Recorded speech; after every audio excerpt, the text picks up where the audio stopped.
बिस्मिल्लाहिर्रहमानिर्रहीम अस्सलाम वालेकुम डियर स्टूडेंट। आज हम आईकम पार्ट 1 की जो प्रिंसिपल ऑफ अकाउंटिंग की बुक है सुहेल अफजल और एम आरिफ चौधरी साहब की, उसका जो चैप्टर नंबर 8 है कैश बुक का, उसकी एक्सरसाइज नंबर 4 आज हम करने जा रहे हैं। तो चैप्टर नंबर 8 है कैश बुक वाला और एक्सरसाइज नंबर है 4। एक्सरसाइज नंबर 4 में From the undermentioned information, write up double column cash book and strike out the balance at the end of the month। जी डियर स्टूडेंट, ये जो है हमने डबल कॉलम कैश बुक बनानी है। तो इसमें मार्च 1 को कैश इन हैंड है 30,000 और कैश एट बैंक है 40,000।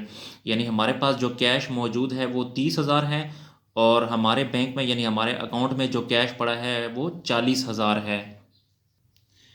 जी, तो ये डबल कॉलम कैश बुक है। ये डेट और ये डिस्क्रिप्शन का कॉलम, ये एलएफ का कैश का कॉलम और बैंक का कॉलम, इसी तरह डेट का कॉलम, डिस्क्रिप्शन का कॉलम, फिर एलएफ का कॉलम, कैश का कॉलम और बैंक का कॉलम है। जी डियर स्टूडेंट, मैं आपको पहले भी बता चुका हूँ पिछले लेक्चर्स में कि ये जो है इसको डेबिट साइड कहते हैं और इसको क्रेडिट साइड कहते हैं। इस साइड को रसीट साइड भी कहते हैं और इस साइड को पेमेंट साइड भी कहते हैं। और याद रखिएगा, जब भी कैश हमारे पास आएगा तो इस साइड पे लिखेंगे, जब भी कैश जाएगा तो इस साइड पे लिखेंगे। तो अब हमारे पास फर्स्ट डेट को यहाँ पे लिखें। फर्स्ट डेट को हमारे पास जो बैलेंस है, बैलेंस कैश हमारे पास पड़ी है 30,000, तो कैश के कॉलम में लिखें 30,000 और कैश एट बैंक जो है वो 40,000 है, तो बैंक के कॉलम में लिखेंगे 40,000। इसी तरह 5 डेट को रिसीव्ड 2 चेक्स फ्रॉम ए से जो चेक आया है वो 10,000 का एंड बी फ्रॉम बी से 5,000 का। जी मैं ट्रांजैक्शन दोबारा पढ़ देता हूँ। रिसीव्ड 2 चेक्स, 2 चेक्स आए हैं। फ्रॉम ए से 10,000, ए से 10,000 का चेक आया है एंड फ्रॉम बी और बी से 5,000 का चेक आया है। जी चौंके चेक आया है। डियर स्टूडेंट याद रखिएगा, चाहे हमारे पास कैश आए चाहे हमारे पास चेक आए, आपने इसको इस कैश के कॉलम में लिखना है। तो 5 तारीख को यहाँ पे लिखें।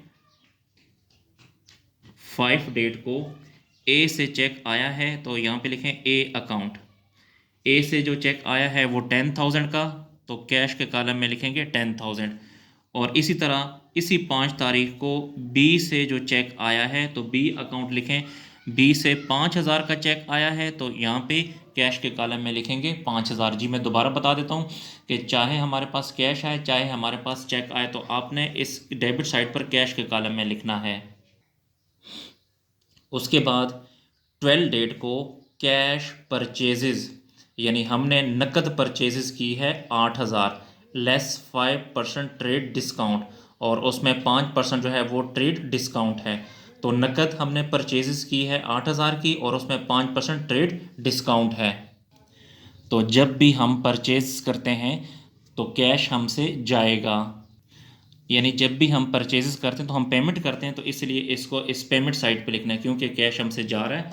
तो यहाँ पे लिखें 12 डेट को हमने परचेजेस की है तो परचेजेस अकाउंट। जी 8,000 की हमने परचेजेस की है और उसमें 5% डिस्काउंट है। तो देखिए ये 8,000 और इसका 5% डिस्काउंट, ये 2 सिफर इससे कट जाएंगे तो 80 को 5 से ज़रब देंगे तो 400 आएगा। तो आपने 8,000 में से 400 को माइनस करना है तो बाकी 7,600 बच जाएगा। तो इसलिए कैश के कॉलम में लिखेंगे 7,600। जी मैं दोबारा बता देता हूँ कि 8,000 का जो 5% डिस्काउंट है वो 400 आता है, तो आपने 8,000 में से 400 को माइनस करना है, तो बाकी जो है हमने पेमेंट की है 7,600 की। नेक्स्ट ट्रांजैक्शन है कैश सेल, यानी हमने नकद सेल की है 2,000 की एंड बैंक्ड द सेम, और उसको हमने बैंक में जमा करा दिया। 2,000 की हमने नकद सेल की है और उस 2,000 को हमने बैंक में जमा करा दिया। जैसा कि आप जानते हैं कि जब भी हम सेल करते हैं, अशिया बेचते हैं, तो कैश हमारे पास आता है। जब कैश आएगा तो आपने इस कॉलम में लिखना है, इस डेबिट साइड पे लिखना है। तो 20 तारीख को हमने सेल की है, तो यहाँ पे लिखें सेल्स अकाउंट। हमने 2000 की सेल की है। अगर सिर्फ ये होता कि हमने 2000 की सेल की है तो मैं 2000 को कैश के कॉलम में लिखता, क्योंकि मेरे पास कैश आ गया।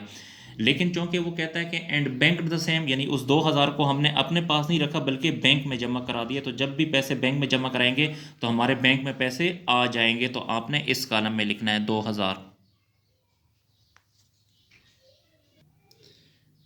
नेक्स्ट ट्रांजेक्शन है 22 को, withdrawn from the bank, bank से पैसे निकाले हैं 8000 और उस 8000 में क्या किया है, and paid wages 3000 and rent 5000। जी 8000 रुपये हमने बैंक में से निकाला है और उस 8000 में से वेजेस हमने पे कर दी 3000 और रेंट पे कर दिया 5000, तो 5 और 3 टोटल 8000 बनता है। तो इस साइड पे क्रेडिट साइड पे लिखें 22 तारीख को हमने पैसे बैंक से निकाले हैं और उसमें वेजेस पे कर दी, तो यहाँ पे लिखें वेजेस अकाउंट। और इसके अलावा हमने रेंट भी पे किया है, तो इसी 22 तारीख को रेंट भी पे किया है। हमने जो वेजेस पे की है वो 3000 पे की है, तो बैंक के कॉलम में लिखेंगे 3000। और रेंट पे किया है 5000, तो बैंक के कॉलम में लिखेंगे 5000। तो देखिए 5 और 3 कितना हो गया, 8000। ये हमने बैंक से निकाला, यानी बैंक से कैश चला गया। तो जब बैंक से कैश जाएगा तो आपने इस कॉलम में लिखना है। नेक्स्ट ट्रांजेक्शन है 23 को, received from X cash 3000 and cheque 5000। X से कैश आया है 3000 और चेक आया है 5000। बोथ डिपॉजिटेड इनटू बैंक, दोनों हमने बैंक में जमा करा दिए। तो चूंकि दोनों हमने बैंक में जमा करा दिए तो इसलिए आपने रसीट साइड पर यानी डेबिट साइड पर बैंक के कॉलम में लिखने हैं।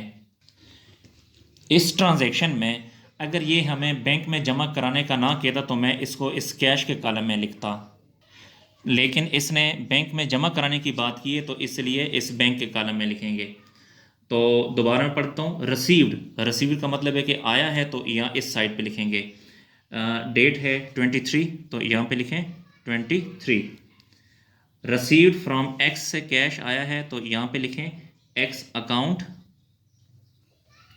एक्स से जी कैश आया है और वो भी हमने बैंक में जमा करा दिया, और चेक आया है इसी 23 को, एक्स से चेक आया है वो भी हमने बैंक में जमा करा दिया है। तो एक्स से जो कैश आया है 3000 वो भी हमने बैंक में जमा करा दिया, तो बैंक के कॉलम में लिखें।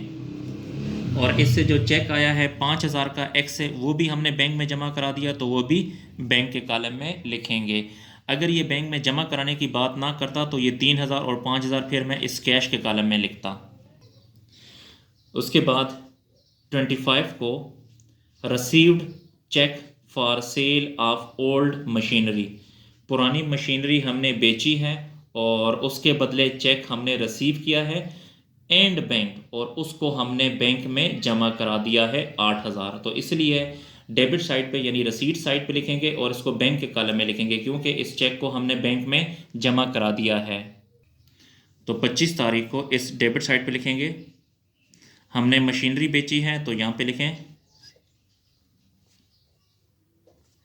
Machinery account. हमने मशीनरी बेची है 8000 की और उसको हमने बैंक में जमा करा दिया, इसलिए बैंक के कॉलम में लिखेंगे यहाँ पे 8000। उसके बाद 28 तारीख को, paid to Y cash 2000, Y को हमने कैश पे किया है 2000 एंड चेक 3000, और उसे हमने चेक दिया है 3000। तो चूंकि हमने चेक और कैश दिया है यानी पेमेंट की है, तो पेमेंट साइड पे लिखेंगे यानी क्रेडिट साइड पे लिखेंगे। हमने पेमेंट की है तो इसलिए कैश जाएगा, इस साइड पे लिखें। 28 तारीख को पेड टू वाई, हमने वाई को अदायगी की है, तो यहाँ पे लिखें वाई अकाउंट। उसे हमने कैश दिया है 2000, तो हमसे कैश जाएगा, जब कैश जाएगा तो इस कॉलम में लिखेंगे 2000 कैश गया है, और उसे हमने चेक दिया है 3000 का, जब चेक देंगे तो पैसे जाएंगे बैंक से, इसलिए बैंक के कॉलम में लिखना है। लास्ट ट्रांजैक्शन है 30th को, bank charged for commission, bank ने कमीशन काट लिया है, यानी बैंक में जो हमारा अकाउंट है उस अकाउंट में से बैंक ने कमीशन काट लिया, यानी हमारे अकाउंट से पैसे चले गए। जब हमारे अकाउंट से पैसे जाएंगे यानी बैंक से पैसे जाएंगे तो क्रेडिट साइड पे लिखना है 30 तारीख को, यहाँ पे लिखें 30 तारीख को बैंक ने कमीशन काट लिया है, तो यहाँ पे लिखें कमीशन।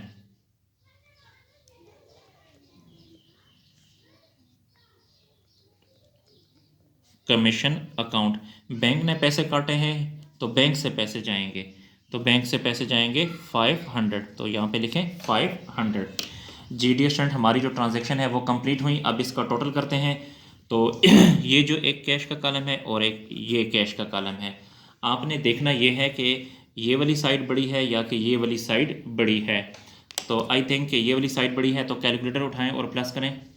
30,000 प्लस 10,000 प्लस 5,000, तो ये बनता है 45,000। तो यहाँ पे लिखें 45,000, यहाँ पर भी लिखें कैश के कॉलम में 45,000। अब इस 45,000 में से माइनस करें 7,600 माइनस 2,000, तो ये बाकी अमाउंट बच जाएगी 35,400। इसे आपने बैलेंस कहना है। इसके अलावा अब एक ये बैंक का कॉलम और ये बैंक का कॉलम देखना है कि ये वाली साइड बड़ी है या कि ये वाली साइड बड़ी है। तो मेरा ख्याल है कि ये वाली साइड बड़ी है, तो प्लस करें 40,000 प्लस 2,000 प्लस 3,000 प्लस 5,000 और प्लस 8,000, तो ये टोटल बनता है 58,000। यहाँ पे लिखें 58,000, इस साइड पर भी लिखें 58,000 58,000 जी। अब इस 58,000 में से लेस करें 3,000 माइनस 5,000 माइनस 3,000 माइनस 500, तो बाकी अमाउंट बच जाएगी 46,500। जी डियर स्टूडेंट, हमारा जो क्वेश्चन है वो कंप्लीट हुआ, इसको नोट कर लें।